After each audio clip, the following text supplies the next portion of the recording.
Hi guys, Captain TigerLily here, and we are back with more Sherlock Holmes Crimes and Punishments. And we gotta go help Wiggins' brother. So before we jump into that, hit the like button, hit the subscribe button, click the notification bell, and share the video around to anybody you think might enjoy watching me solve crimes and dish out punishments. Okay, let's go. We gotta head to Half Moon Street. Apparently. That's where the crime was committed. We must go try to solve it now. And hope for the best. Alright.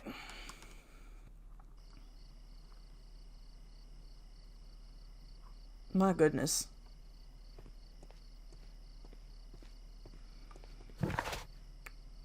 Never mind, we're not going that way. Guess we're going this way. Come on then, Watson. Oh, it's very dark. I can't see anything.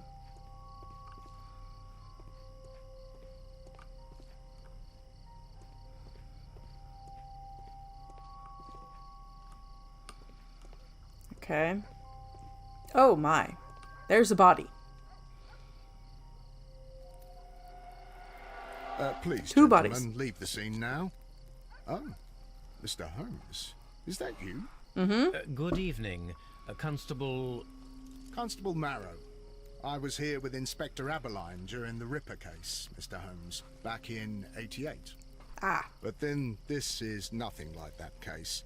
With this one, we've got the murderer, the weapon, and the statements, which speak for themselves. Of course, Marrow. But you know that appearances can sometimes be deceiving. Who were the victims? The two men here, both shot. The stabbed fellow was Brian Vercotti, a well-known ruffian. The other, Kenneth Butler, a jeweler by trade. Robbery gone wrong? You spoke of statements. You have witnesses? Well, I was there, so I gave my own statement. And then there were two other witnesses who said they saw the killer Chapman. Mr. Turner, a gentleman who lives in that flat over there. And Polly Powell, a flower seller, who was over at the far side of the street. I see. So, Constable Marrow, I should be delighted to hear your testimony. I was standing at the north side of Half Moon Street. That was the side that you came from. But you would have been unable to observe this part of the street, where we are standing now. That is correct. But I saw the two victims slowly enter Half Moon Street, and then shortly after, the fireworks started. A few minutes after that, the fellow Chapman rushed towards me and ran into Half Moon Street. This feels vaguely continue. reminiscent of one of the other Didn't pay attention. things I was trying to solve in the other Suddenly, Sherlock I heard Holmes a game I woman's played. cries and police whistles on the other side of Half Moon Street. I rushed over there and I saw the two dead bodies on the ground. When I reached Whitechapel Street, I saw Leighton Chapman. He'd been caught by two police constables. Okay. Did you hear the shots? I didn't hear any shots. The fireworks were all over the sky. They were so loud I couldn't hear anything else. So the fireworks were used to cover the shots. What were the fireworks in honor of, Constable? Well, today's Queen Victoria's birthday, Mr. Holmes. Yes, I appear to have lost track of the days. It is May now, of course. Constable Marrow, what else caught your attention while you were running through Half Moon Street? I saw nothing but rats, and I took the time to light every corner with my lamp. Did you happen to look up at Mr. Turner's window when you were on Half Moon Street at that time? Yes, I saw that the window was open, but no one was there. It was dark in the room. Constable, your I statements have been see. of great value to me. Then let's examine the bodies, I guess. A tattoo from Westgate Prison. Vercotti must have done some time there.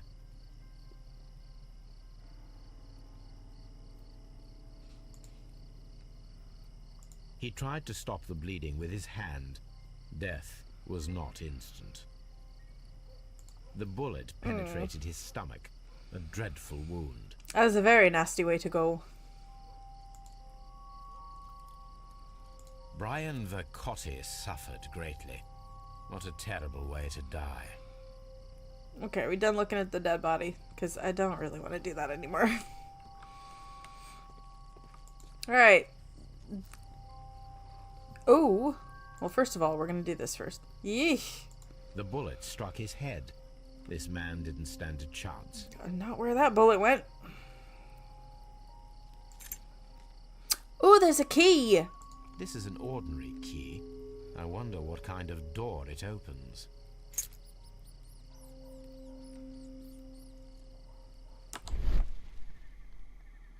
Plates, stuck object, piece of wood. A piece of wood that has stuck between the cobblestones. Let us take a closer look.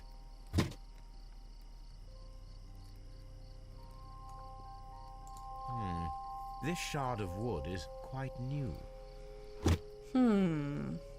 Broken off of something. Okay, no more examining dead bodies. If it's all the same to everybody else. You, sir? Good evening, Mr. Turner. I heard Constable Marrow reply to you as Mr. Holmes. Are you that detective gentleman? I've heard of you. And well, I know things about this evening. I would be most Excellent. delighted to hear them. Might we hear your story? First of all,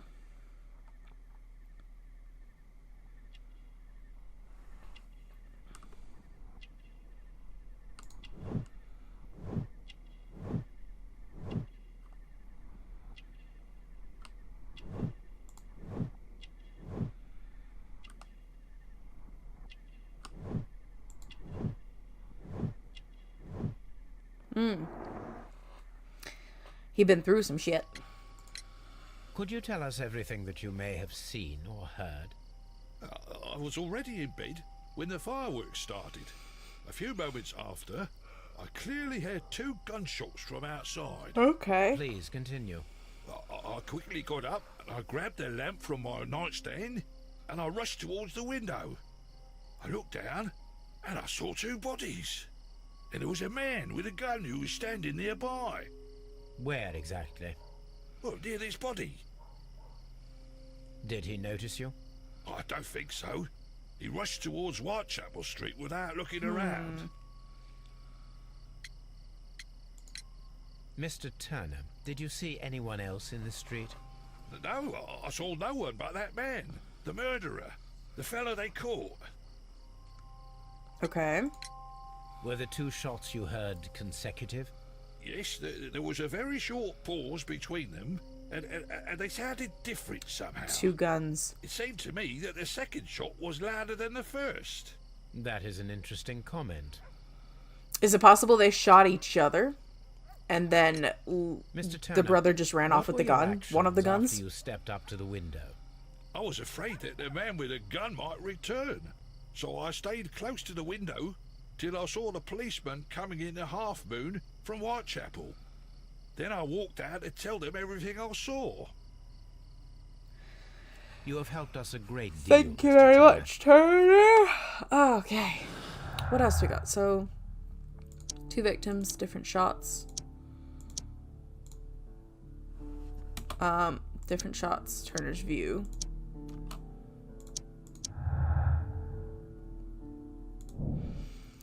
Mr. Turner stated that he remained at the window of his flat until the police arrived. However, this is in conflict with Marrow's statement, as the constable did not see anyone at the window. Oh, somebody's lying. I'm gonna have to search his flat, apparently. Mr. Holmes, did you see my brother at Scotland Yard? Is he alright? I haven't talked to him yet, Wiggins. I'm sorry.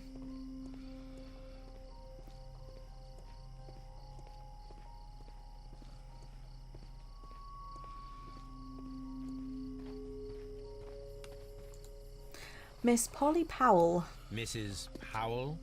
What do you want? My name is Sherlock Holmes. I'm assisting the police with their investigation of the crime that took place this evening. Well, I've already gave my testimony, but very well. Could you tell us everything that you may have seen or heard? Yes. I was selling my flowers as usual, and then the fireworks began, in honour of Queen Victoria. I enjoyed those. But then, all of a sudden, a young lad ran out of Half Moon Street and stopped just by me. He had a gun in his hand. He was like a ghost, and all covered in blood. It was dark, but I could see him, because of the flashes from the fireworks.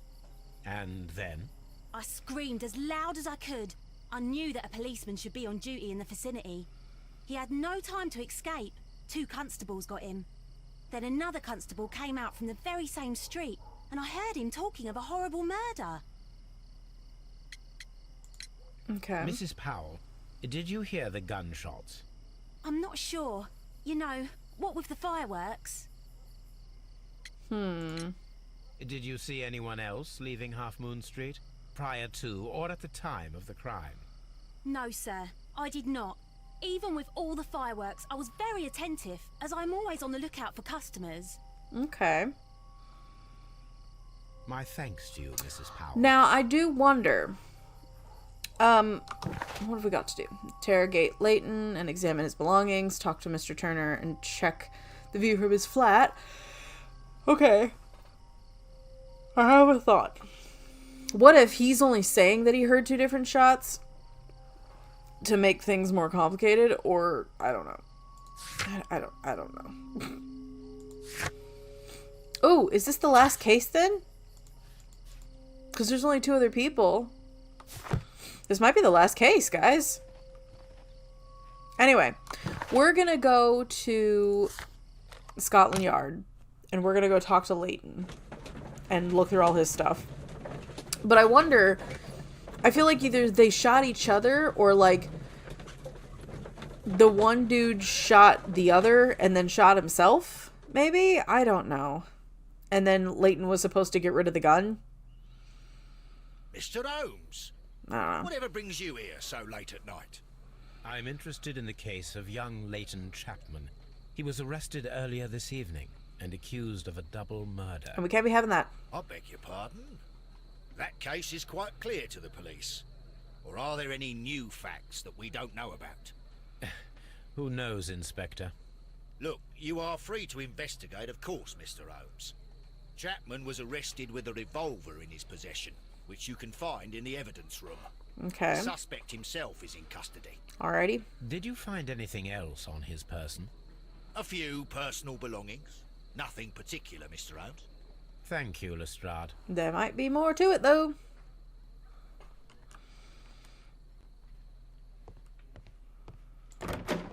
Let's go check on the evidence. A cheap watch, bought with his own money, no doubt. Okay. These cigarettes are filled with cheap tobacco. Nothing interesting. So this is the gun that Leighton was holding when he was caught by the police. It is a Webley revolver, a reliable weapon. It seems as though the shells were not removed from the cylinder.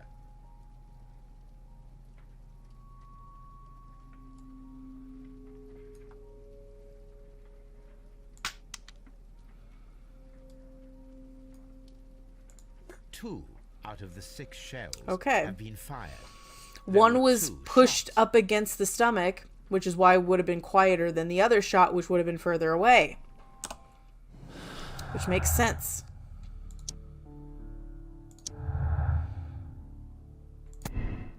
Turner could hear the contrast between 2 fired shots. In fact, 3 shots were made. First, a single shot was fired, and then 2 guns fired simultaneously directly afterwards. Different points of Half Moon Street. Okay, I think it might have been this one, but I'm going to do this one because that gives us something to investigate. So, let's look at more clues.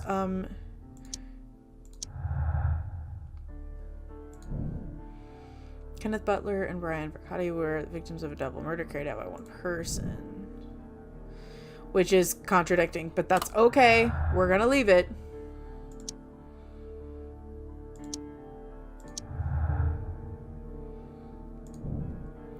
Witness testimonies in the crime Weapon clearly point to one possible culprit, Leighton Chapman.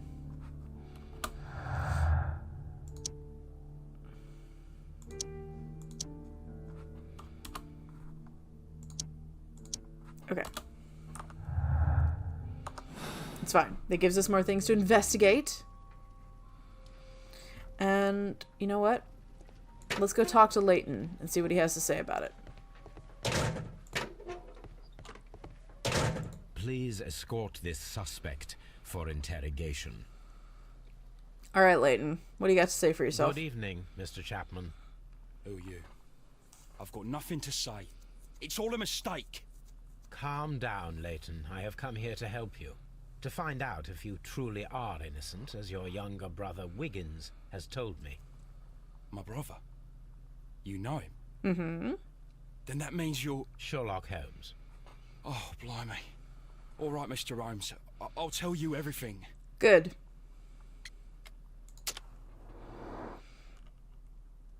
Alrighty.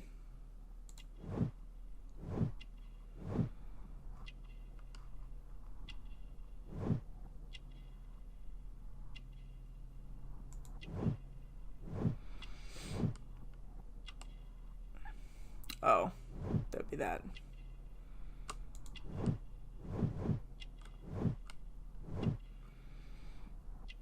I bet he worked for one of the dudes.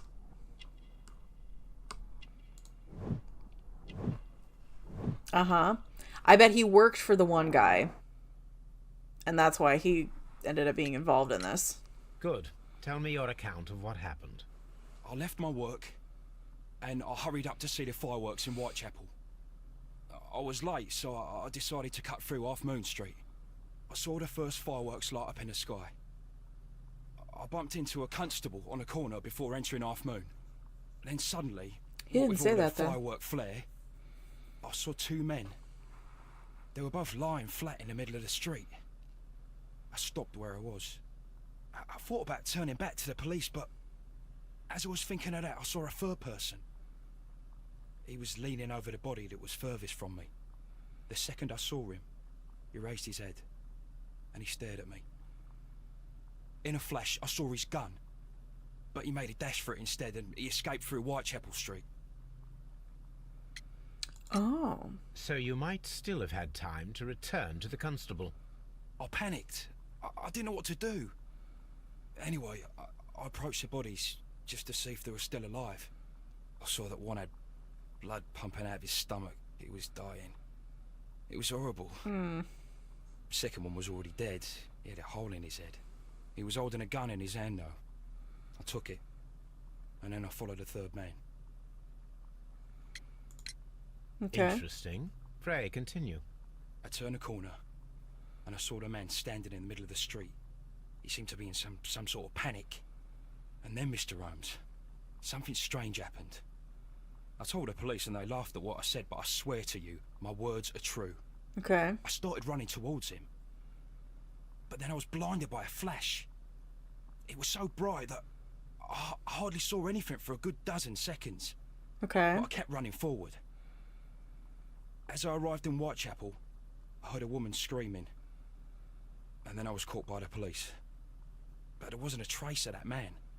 Of course, then they found a gun and all that blood. I couldn't see the murderer escaping and all that mess. Perhaps I was still half-blinded at that moment. A thrilling account, my young man. Leighton, are you able to describe the person whom you saw standing in Half Moon Street? Well, I wasn't able to see his face at all. It was too dark, and he was too far away. I could see his silhouette. And what about that?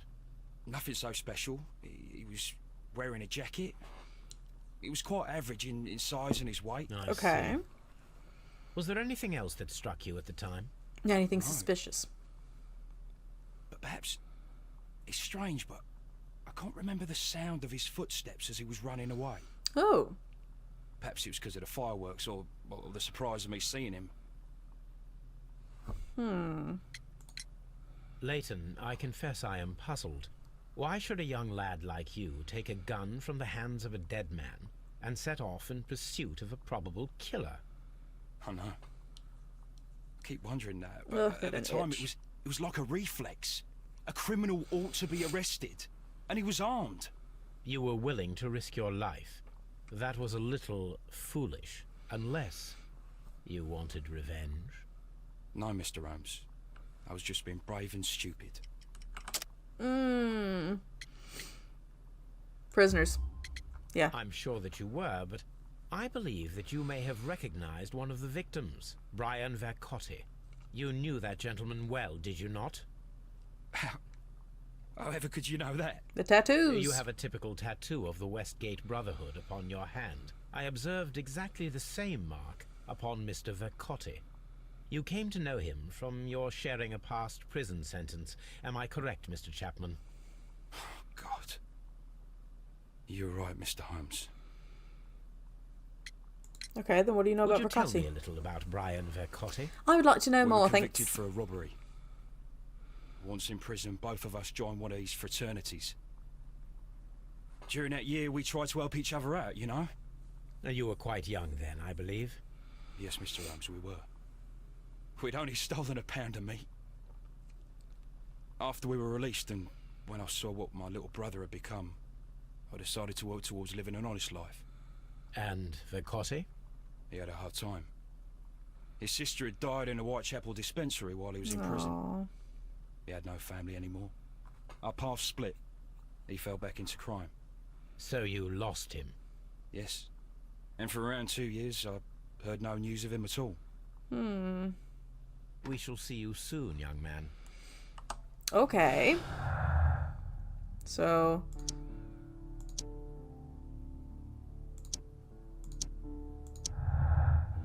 what we got?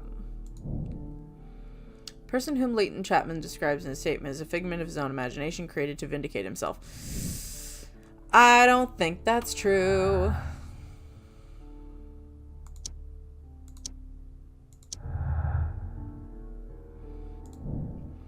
The violent crime committed in Half Moon Street by Leighton Chapman could have had a personal motive.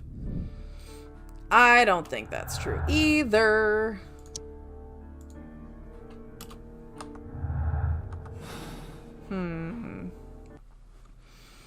Well, what else have we got to do?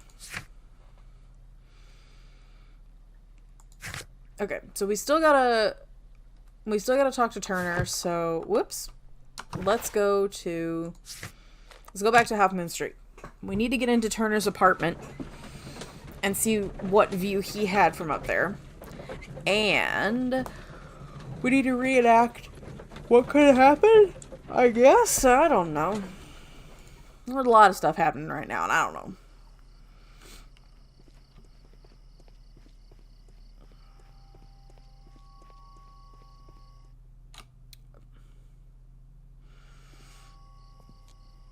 What's up with Wiggins? you, lad? What are you waiting for? I'm waiting for my brother to be released. Your brother? The one that you caught, beat up and imprisoned. Ah, the murderer. He ain't killed no one, copper. Watch your mouth, lad, else you'll be joining that worthless Oi. brother of yours. You watch yours. Wiggins is a good kid.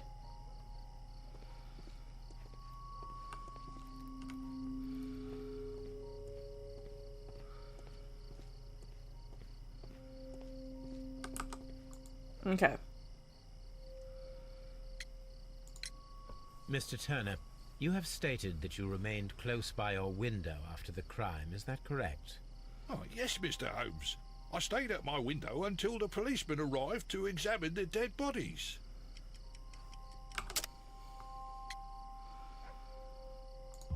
Yeah, the contradiction. That is very interesting, Mr. Turner. Constable Marrow stated that he did not see anyone at the window when he was running through Half Moon Street. Well, I think Constable Marrow and me, we might have been distracted by the whistles and shouts coming from Whitechapel. We could have missed each other somehow. You understand what I mean? It was a bit of a stressful moment, to tell you the truth, sir.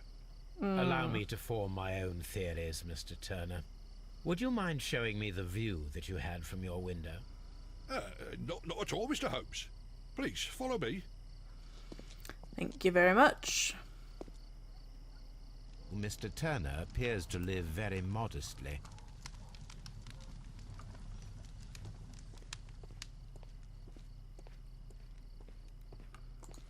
Okay, let's see. So, that's the view Mr. Turner had when he opened the window. The dead body of Kenneth Butler. Brian Vercotti's contorted corpse. Mr. Turner had a perfect view of the crime scene. He saw the bodies clearly, and Leighton Chapman standing over them. Interesting.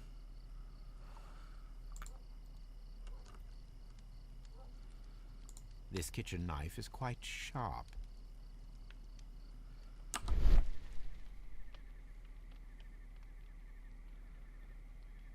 Shredded paper.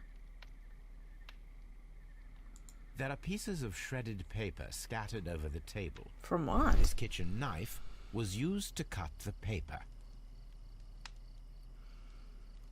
For what purpose? Okay, so there's that. Let's talk to Anything him. else you would like to know, Mr. Holmes? Well, depends. Oh, would you even have been able to get from your bed over there?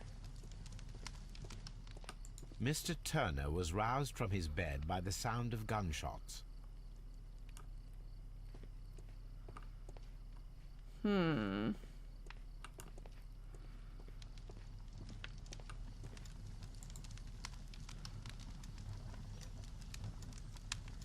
This fire is dying out. It was last tended to over an hour ago. Okay.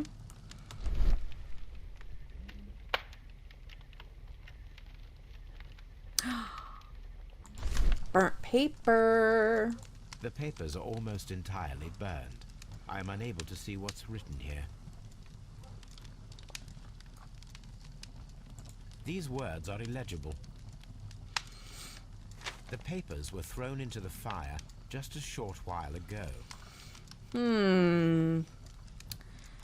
You're getting awfully suspicious, Turner.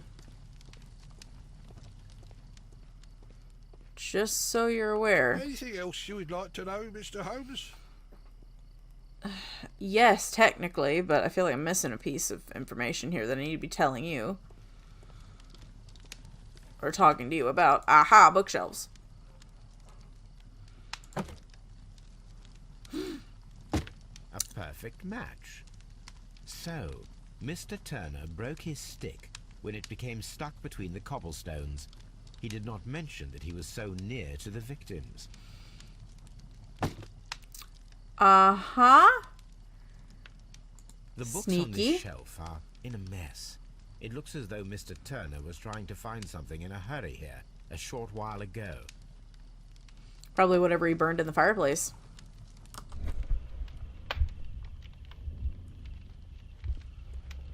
So, got up from the bed.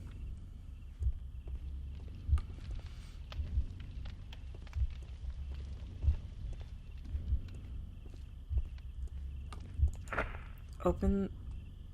No, no, no. Open the window.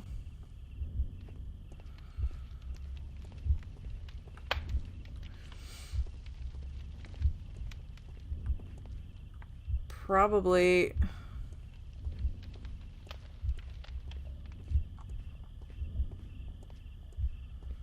Probably threw open the window to see what was going on.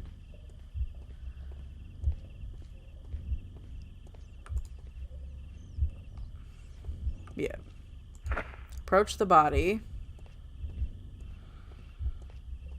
I think this is right. And took something. Came up here. Cut the papers. Threw something into the fire.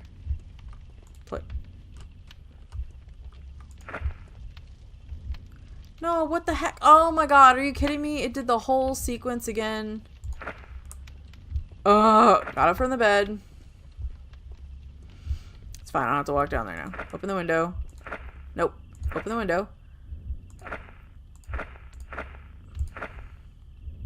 Approach the body. Threw something in the fire. Place the broken stick. No, no, no, no, no, no, no, no, no. That's wrong. Cut the papers with a knife. Threw something in the fire. Placed the broken stick. Possibly.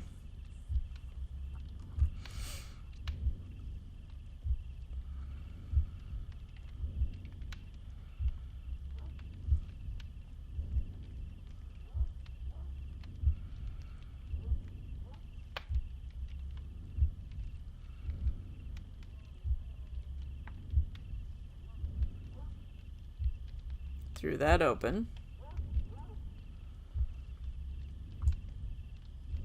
Then went downstairs. Took something from the body. The stick broke off. Came back up. Chopped the papers. Threw them in the fireplace. Put the stick back. It didn't happen this way. So maybe it's... Got up from the bed.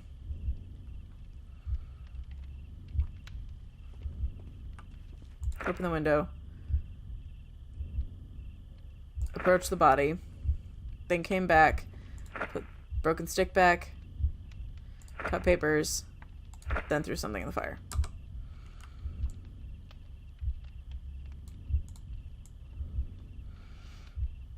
I don't know. We'll see.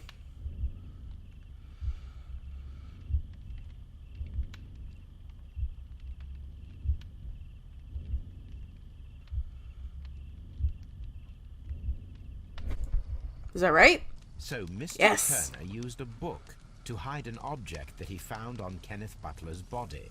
The question is, what did he find? No shit. Can we go...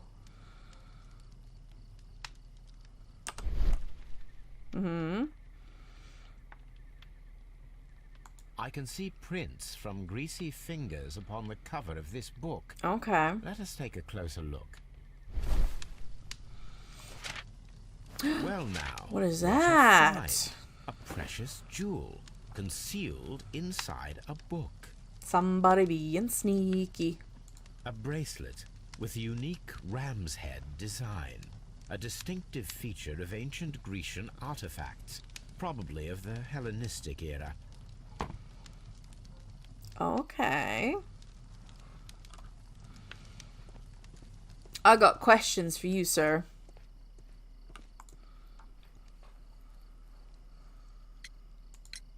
Mr. Turner, how would it be possible for a man of advanced years, such as yourself, to rush from his bed to the window in a matter of seconds, as you have stated? Well, I'm able to move very quickly, despite my age. And when the situation requires it, Mr. Holmes. Really?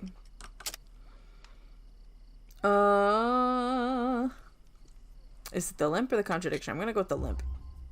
I highly doubt that, Mr. Turner. I observe that you suffer a severe limp due to your injured right leg. It would have taken at least 10 seconds for you to approach the window. That means you could have easily missed something or someone in Half Moon Street during that Yep. time. You're right, Mr. Holmes. I could have missed something. But it did seem to me that everything happened so quickly. Oh, time can pull tricks on you. Yeah, tell us the whole truth, And dude. what of everything else that you told us? Mr. Turner, it is vital that we have your complete and true statement. Mr. Holmes, I do assure you that the other things I said were most sincere. Yeah, no. Mr. Turner, you were not sincere with me. Not then, and not now. Yeah. But Mr. Holmes... This, Mr. Turner, does not look like anything that a poor man might possess. It is worth more than the home that you live in. I can explain. No, You stole from a merely dead man? Correct me if I am wrong. You saw Leighton Chapman through the window, but you also noticed a glittering object on the ground, this precious jewel. You walked down and took the bracelet from the body of Kenneth Butler, and when you heard the whistles, you hurried away. That broke your walking stick. It caught fast between the cobbles. Constable Marrow was unable to see you in the window, as you were climbing up the stairs on your way back to your flat. Upon returning home, you hid the precious jewel inside a book. Mr. Holmes, please don't send me to prison. I didn't do anything bad. I'm just a poor man. When I chanced upon the bracelet, I saw it as an opportunity to make a little money. I was desperate. I only took the bracelet, that's all, I swear. I mean, I'm not. You made a I mistake don't think by that you lying did. to me. But you are not a criminal. I believe that. Yeah. Although I must return this bracelet to its rightful owner. Mm-hmm. Okay.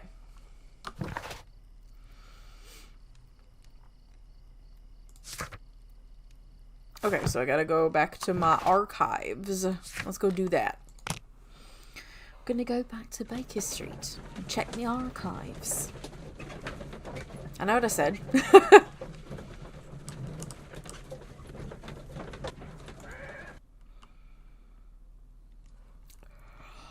Alrighty then, that would be search for the bracelet.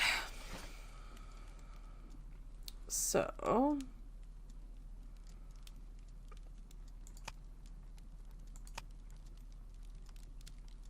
Hellenistic. That is not the one I need. But it said Hellenistic.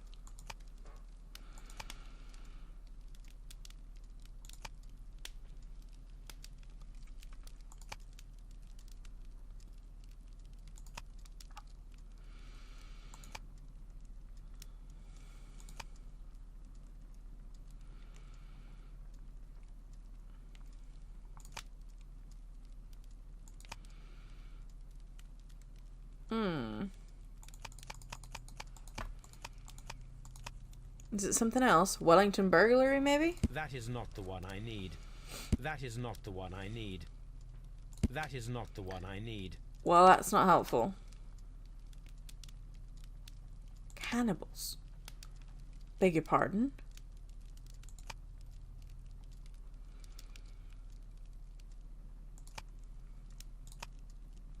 That is not the one I need. I no idea. That is not the one I need. I don't know. Maybe it's not in this one. Maybe it's this one. Yeah, maybe it's this one. Yeah! Beautiful antique jewels represent a part of the Hellenistic treasures collections.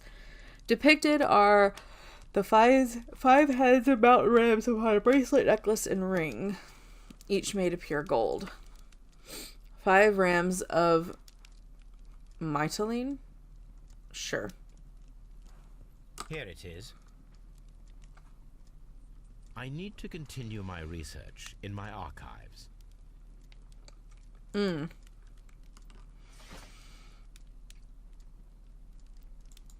Yeah. So now I gotta do it. Here it is.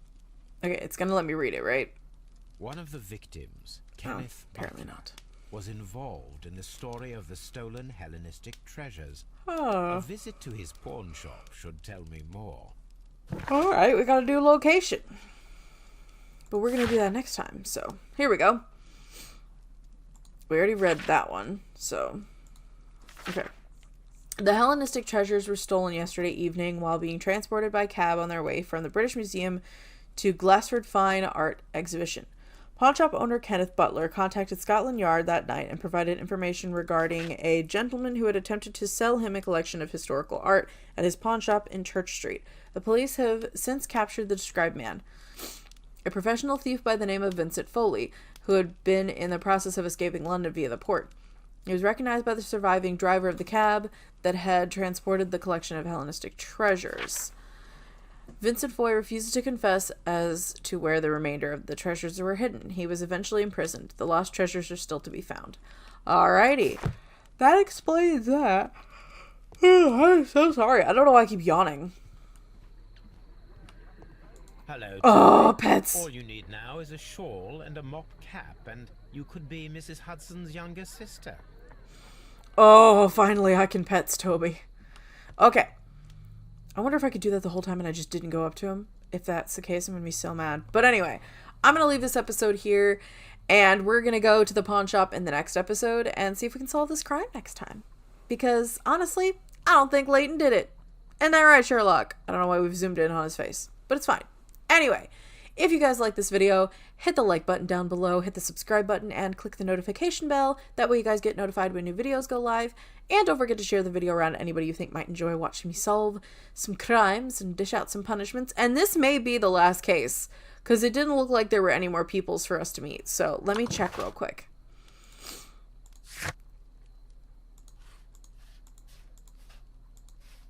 Yeah, it looks like there's only one more person, so it's probably somebody from the pawn shop or something like that. So, yeah, this may be the last case, but anyway. I'm going to leave the full playlist below me on the screen if you guys want to check out everything that's happened so far up to this point. If you guys missed a case, or if you guys just happened to be catching this one first, if you want to go back and see how it all started and see how I've solved all the mysteries up to this point, which I've done surprisingly well. Which makes me feel like I'm going to get this one wrong. And if I do, I'm going to be kicking myself because I really want to get this one right. But we'll see. Anyway, I will leave the link to the game down in the description if you guys want to play this for yourselves. And if you do, let me know what you guys chose as your moral decisions for each case down in the comment section. And on the opposite side of the screen, I will leave the full playlist for Control if you guys want to get caught up on everything over there before the new episode comes out. So, that being said, I'm Captain TigerLily, and I will see you guys in the next video. Okay, bye!